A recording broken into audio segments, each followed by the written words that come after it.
Welcome to today's episode of On the Rocks. Our guest today is Alicia Eastman, the president of InterContinental Energy, a green fuels developer and owner focused on integrated upstream wind and solar, midstream hydrogen, and downstream ammonia projects located in the coastal deserts of Australia and the Middle East.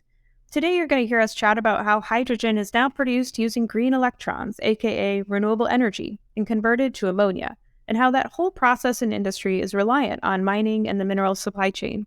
We also cover how hydrogen is used by the mining industry and what that future looks like from that perspective, including, as always, ESG is a critically important focus.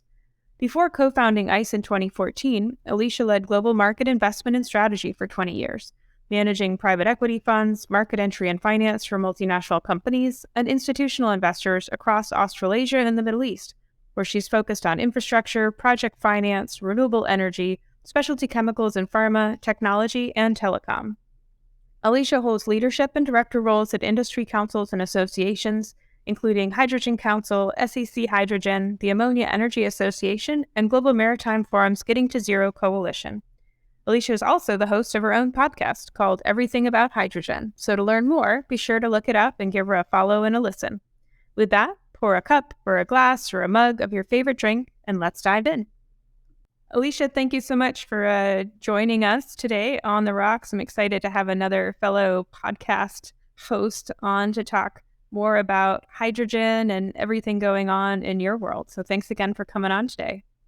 Thanks for inviting me. I think there's a lot of overlaps in mining and hydrogen, and it should be an interesting conversation. And what are you drinking today? I'm on my second gigantic kombucha. So I actually explode as a person, but there's only a teeny tiny amount of alcohol in it. I think they say like 0.025 or something. That's just to make it a little fun. Yeah. Exactly. Well, I'm just drinking straight caffeine this week, so it's Friday morning, so I'm not even doing anything fun on that side. But well, tell me. Yeah, I know it's Friday afternoon is coming soon. Well, tell me a little bit about what you're working on right now and the work that you do, because I think we recently did another episode on a different kind of hydrogen, and I think what you're working on and how it relates to mining is really relevant for our listeners in the industry. Sure. So I'm the president of InterContinental Energy, and we started in 2014. My co-founder was he is still brilliant, but he had the brilliant inspiration to really find the cheapest places to make green electrons. So he had discovered he'd been, a developer for 20 years. He had done wind and solar all over the place. And I knew him because I invested in a number of different renewables projects. And if I saw a deal in renewables, I would call them and immediately ask, do you know who these guys are? What do you think about this technology? So we'd worked together a lot and knew each other really well. And I was debating setting up another private equity fund, which is a 12-year commitment typically. And he said, I have this great idea for a company. I'd like to basically build giant wind and solar farms in locations where there isn't a lot of demand, but we could actually move the electrons to areas that have a lot of demand. Right. And so the original plan was basically, and then I decided to go with it because it sounded really exciting and, good for the environment and the decarbonization that we all need. So what he had realized is that coastal deserts are the absolute best place to build renewables because you have lots of sun during the day. You mean really, really strong sun during the day and strong wind at night. And so that means that you have almost 24-hour base load power. And that's a much higher capacity factor so that anything you're trying to run downstream with that power, it's easier, it's cheaper. You always want to have constant power. Right. So it's really bad to shut down a large manufacturing facility. You want to keep it going. And that means that you really want to have dispatchable power. And that's one of the reasons that people have issues with wind and solar, is because it's intermittent. It's not always there. What do you do when the wind doesn't blow?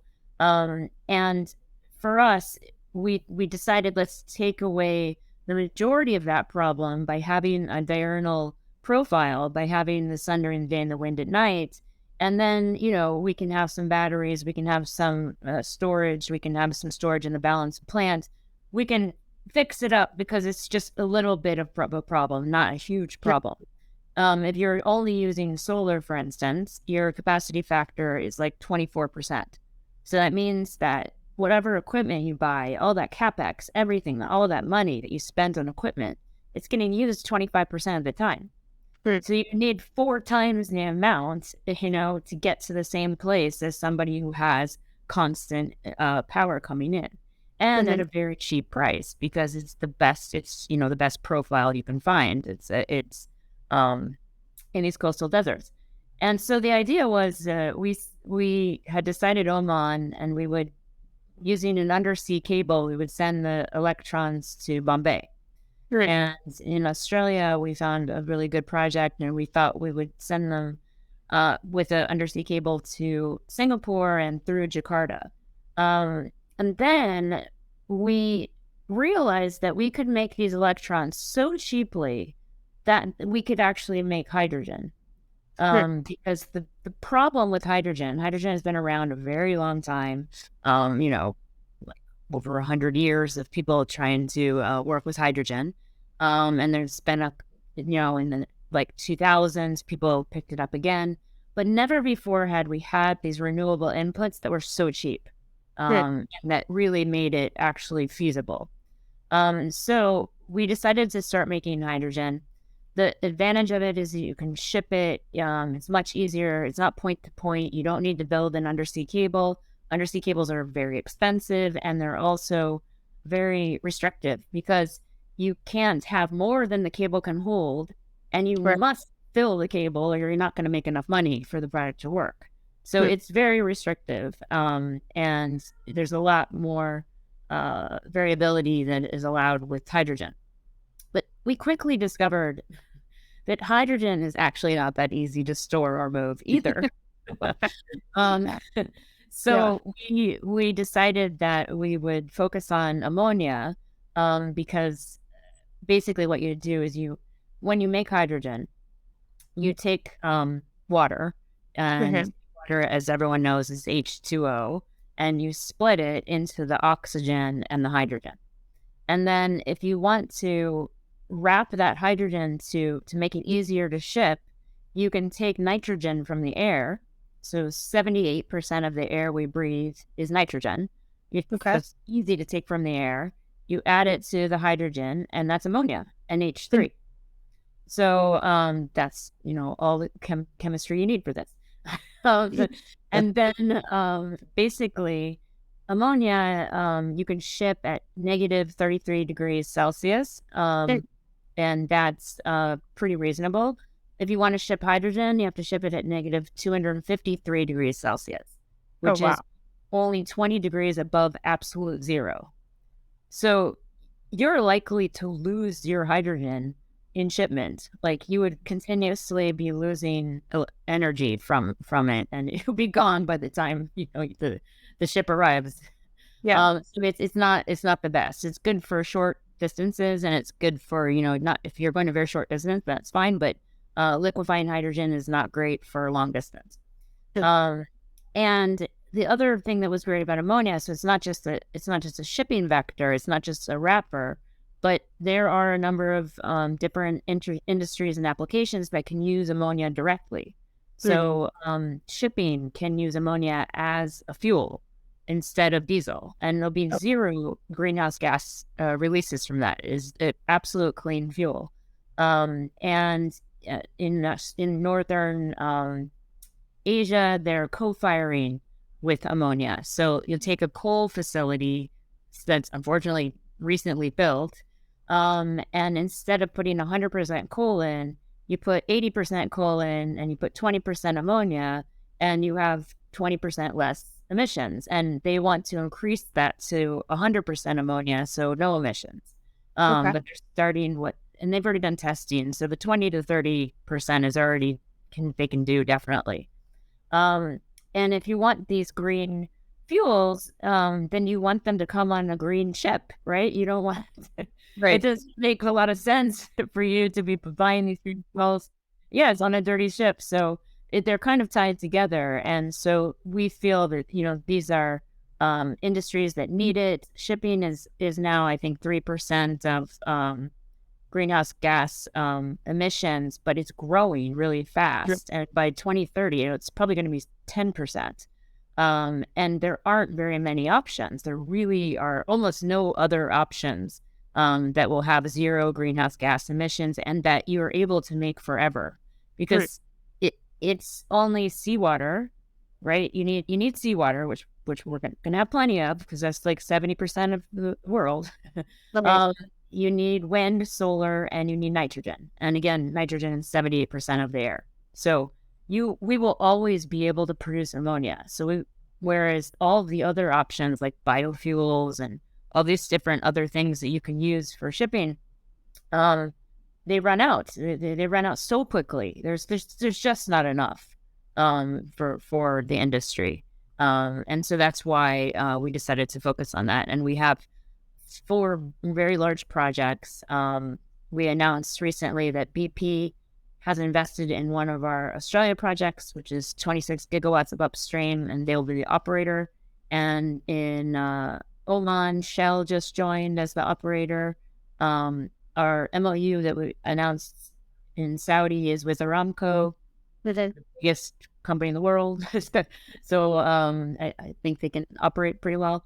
And then we've got our 4th project, which is another one in Western Australia, which is quite large. It's 50 gigawatts of upstream. So what is, And Alicia, for folks who maybe don't understand how that infrastructure works? When you're saying upstream and you're going from hydrogen to ammonia, so what is that? You have upstream operators. so you start with it's all an integrated project. So we're doing it all integrated. So it's not like we're bringing in different people to do different things. But you start with the upstream is the wind and the solar, the energy. These are the green electrons, right? So you need to put up wind turbines and put out PV solar, and that creates your green electrons. Then you use those green electrons in order to desalinate seawater. So you'll set up a desalination plant, and you'll use those electrons to desalinate the seawater. And you'll also use those electrons to run the electrolyzers. The electrolyzers are what divide the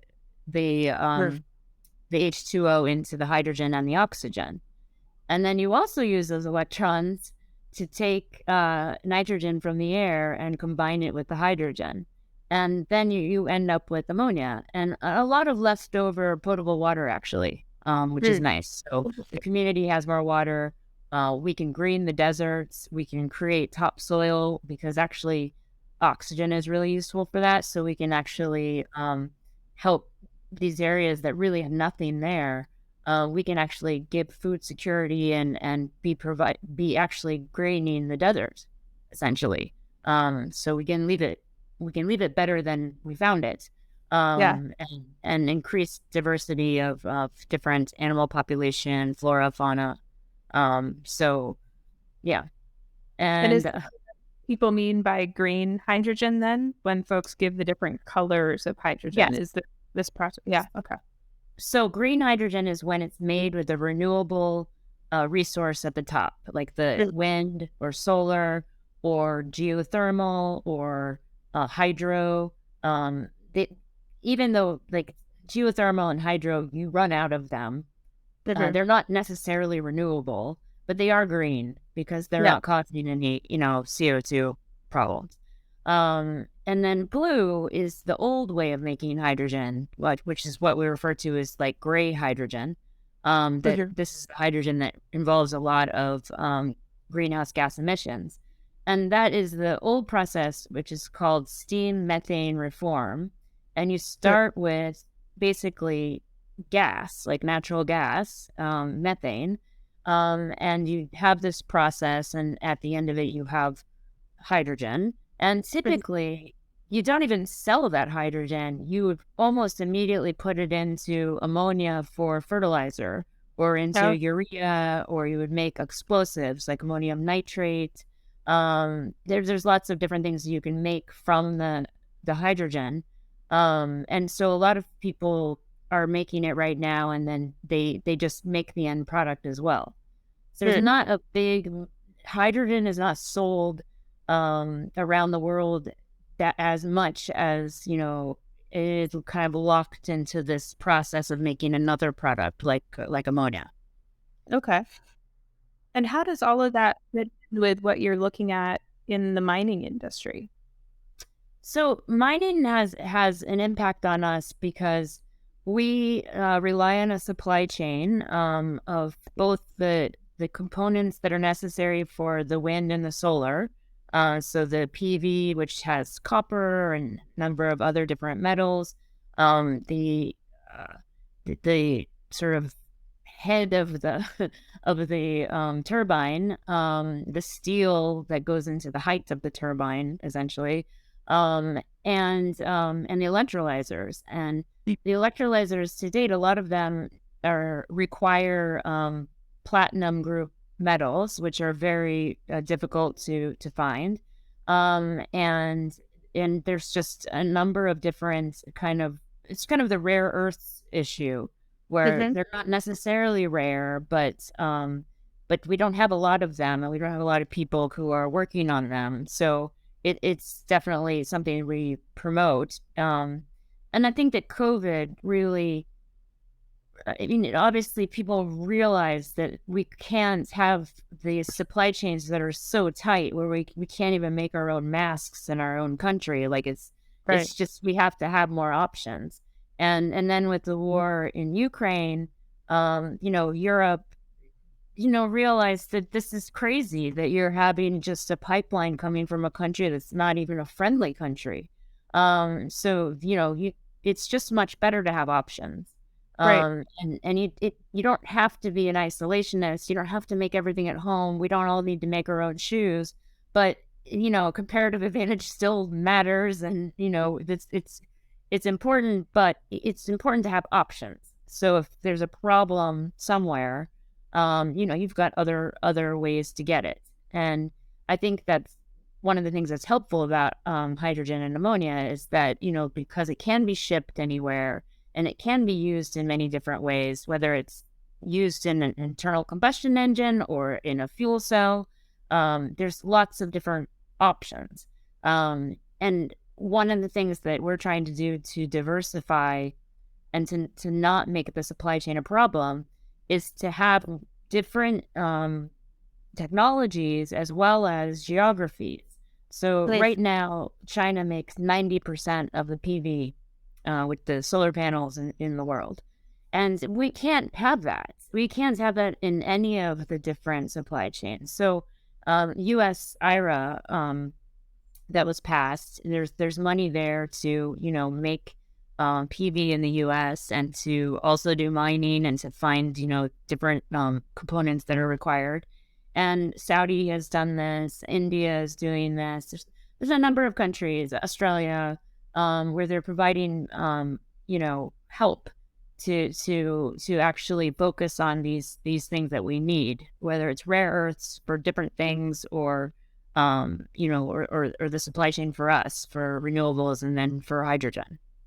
yeah, I think it's fascinating and such a great example of how, we need to do a better job of communicating to the world how critical mining and metals are to the renewable energy sector as a whole, right? We sometimes get frustrated because inside the sector, we understand that in order to make wind and solar and move those electrons everywhere, and also apparently hydrogen, that you require a lot of minerals and metals. And I think we haven't done a great job of communicating that outside of the Yeah. industry, the world at large. Yeah, and I think it really took this huge supply chain shock to get people thinking about it. Semiconductors are another Mhm. example where people just took it for granted, and we have like one entity making all the semiconductors in the world. Yeah. It doesn't make a lot of sense. So I just think people are very short term thinking in general. So there's starting to be, because these are big projects. These are more like infrastructure projects that are longer term. Some of the old sort of planning is coming back. People are thinking in the longer term, and they're Mhm. thinking, okay, I need this supply chain, and my supply chain needs a supply chain, and Yeah. I need to make sure that like all of those things work, or I need to make sure that I have a technology that doesn't need any metals from the platinum group, or I have a technology that whatever it needs, there's enough for it. Yeah. And just diversifying is super helpful as well. But yeah, it doesn't like copper should be more expensive, one would think, given how but it doesn't seem to link up in the markets if you watch the different metals. Why is platinum cheaper than gold? That's weird. I mean, it just doesn't make sense, right? Yeah. But Gold's always an outlier, right? Gold is always, we always say it's, I tell people, the investors in gold and the gold market is such an emotional market in reality. It's such a different space than any other metal. I guess it can also be like it can be flaked. It can be like it can be um in any size you want, and then you Yeah. can make it. You can always just like boil it up again, essentially, like Yeah. with cool technologies. I mean, Yeah. but anyway, Well, yeah, and speaking of things that maybe are different than people would expect, I know there's an element in here that goes around recycling as well, yeah. right? I think you had mentioned that was an important part of how this all comes together. Yeah, I mean, I think another solution is I bet you that there's lots of really useful, important things in the tailings of lots of different mining operations. Mhm. And it would be great if we paid a little bit more attention to that, and thought about just recycling that, also not just for the good that is valuable, but also to make sure that the tailings are not creating an environmental problem as well. Mhm. And it would be worth it. I mean, it would cost you less to take care of that problem if the process allowed you to find a material that's worth value, right? I Mhm. mean, if it's not just getting rid of things that could be dangerous, it's actually being able to find, gold in there, then Well, it's going to be worth it. And I think there is. So I think people are starting to look at tailings more, which I think is great. Um, the recycling is still very difficult. I know a mhm. lot of people trying to get it started in Europe and other places, and it just is so complicated, and it's very hard for people to make a business out of it. And I think that would be great if we found a way to have more recycling. I mean, Yeah. everybody has a drawer at home with like 800 AirPods in it, and Yeah. there's the little pieces of metal and little pieces of really important things that can be recycled. It's just silly. Yeah. And that's something I think people will do out of necessity, which is good because that usually drives the best ideas. Yeah, Ra- you're right. It's harder, I think, than people think because of I know there's some really cool research being done into how can you essentially melt everything down into one big metal pool, right? And then extract out what you want, right? Is ultimately what you want to be able to do with yeah, recycling. It's actually so hard to do with that. plastic around it and all these different Uh, you know, materials. the science becomes, more challenging than folks would expect when you start melting different metals down together and then trying to pull them apart again. But some of the science that's going into it is fascinating of Yeah, how we'll potentially get there. Yeah. yeah, it is interesting. So I mean, that would be great. And then, I mean, it would just be nice that you have in the oil and gas industry some of the same problems in mining, where um, the big oil and gas players have basically sold off their most problem child arms, like the most pollutive of the entities that flare the most. And then that small entity has no coverage because it's not listed, and it's Mhm. not, it's just not, people aren't watching it the way that they watch a big oil and gas company. So actually more pollution is happening because they sold off the bad pollutive Right. entity. And I also I feel you in a little bit of a way. In mining, you've got the artisanal mining, Mhm. which doesn't get the coverage that the big miners get. So they often have more pollution and more issues. But it's also employing like 40 million people, and it's really important. And I just, if there's ways to make it valuable for them to observe more of the ESG, and to think about the environment, and that might be something like tailings. Like if Mhm. they, there can be a lot of things that they're doing that's bad for the environment that could be turned into something that's good for the environment, or at least neutral, and they actually make a profit from it as opposed to Mhm. it being a cost for them. And I feel like that would be a very good result. Uh, Yeah. and so that's definitely one area too that I think mining, in a way, it's they're not learning. They can't learn from oil and gas, but they're kind of experiencing the same issue. And it would be nice. I think mining has a better chance, I think, of sort of solving the problem. The Right. And do you see a connection there between like the renewable energy space and tackling some of those challenges? This making those electrons cleaner and cheaper, maybe a way to help move the needle on that?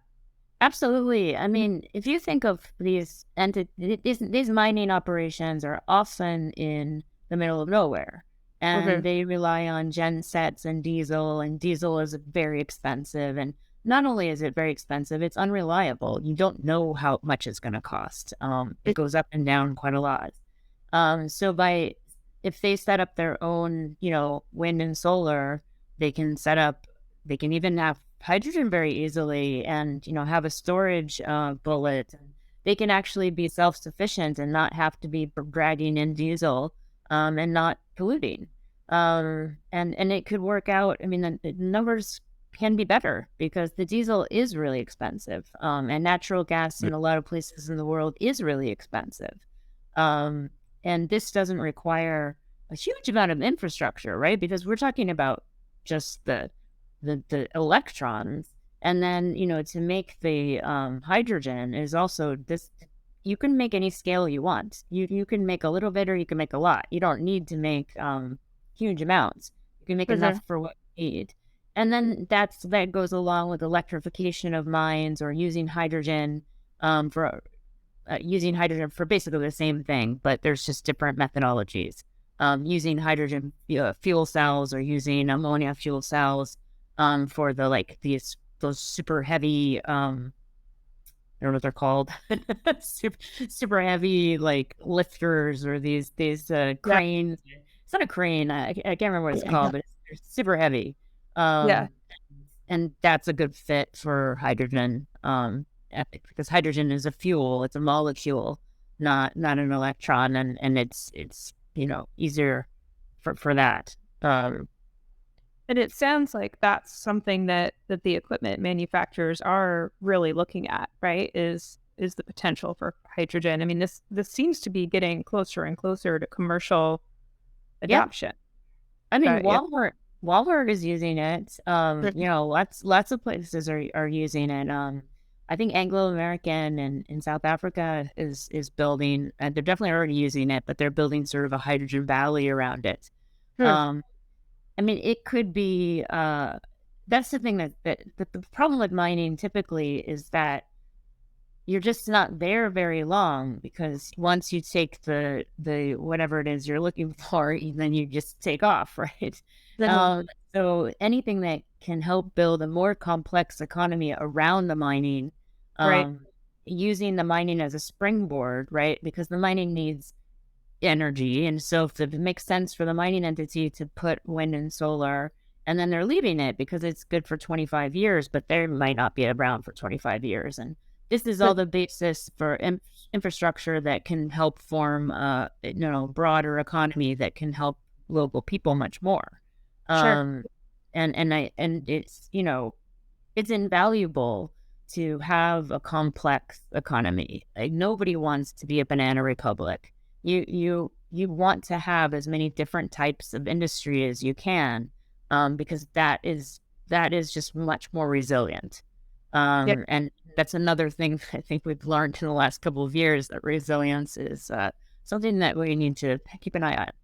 Yeah. Yeah. I think it's something that, especially when you look in extractive industry focused economies, is so important. And, having diversity within commodities, diversity of companies active in the sector, and diversity, like you said, of businesses, not just petroleum, not just mining, both, but also everything else that makes a healthy economy, like you said, that can be resilient and grow even after the extractives are past the life of the extraction. That's a lot of using extraction a million times. But no, I think that makes so much sense. And goes really back to your first point, talking about diversity even of energy sources, right? Yeah, From a definitely. large perspective.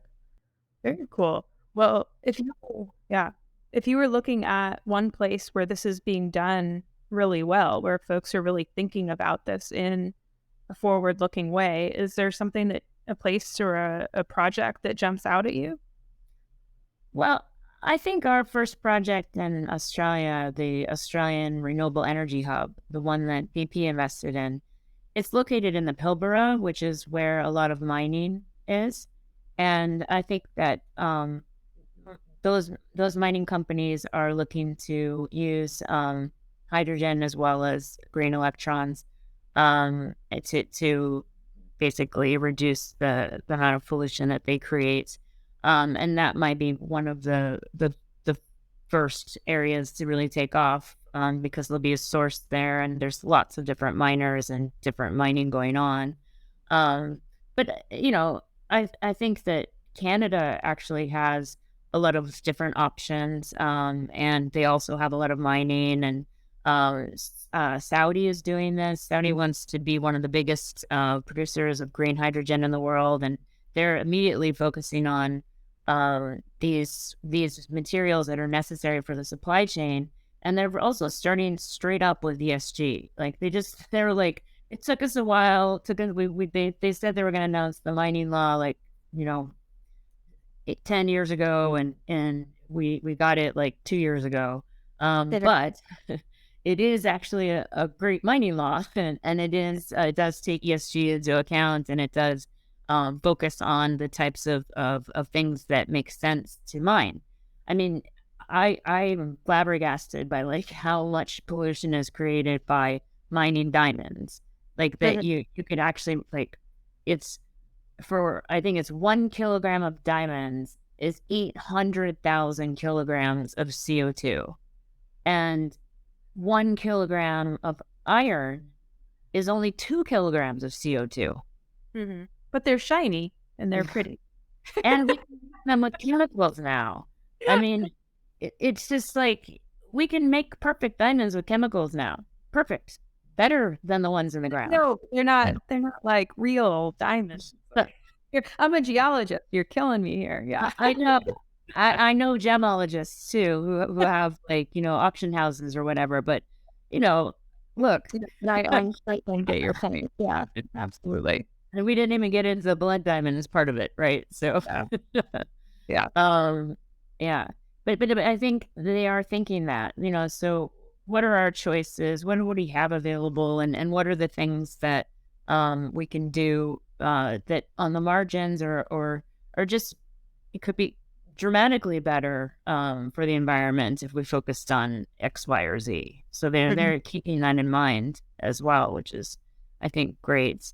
Um, and I think that will continue throughout other parts of Africa as well. Mhm. And so not just South Africa. Morocco is already doing this with like phosphate, and so there's a number of entities that are working on this. because it's better for them too, and it ends up being cheaper, really. But Yeah. yeah. Well, I guess we always end the episode by asking guests in along that vein, if there was one thing you could change about the mining industry by just waving a magic wand, and overnight, poof, it's done. What would you change? I don't know. I would give the native title holders all of their earned income from the mining in Right. Australia. I think everyone. Yeah. um, I I mean, I think I would. Mostly, most of the damage has been social. Perfect. I mean, there are environmental issues. They can be tackled, and but so can the social. Mhm. And if we could, if these things could be addressed overnight, even we have solutions, we have ways to do this. Obviously that would be fantastic. So if I could wave a wand, we would all be ESG friendly, and having thriving communities, that mining actually helps to start. Mhm. It becomes the seed of a much more complex economy and society, and which has just generally happier people. Cheers to that. Cheers to happier, more resilient communities. And yeah, no, that sounds like a great magic wand. Well, thank you again so much for joining, and look forward to keeping an eye on everything you guys are doing.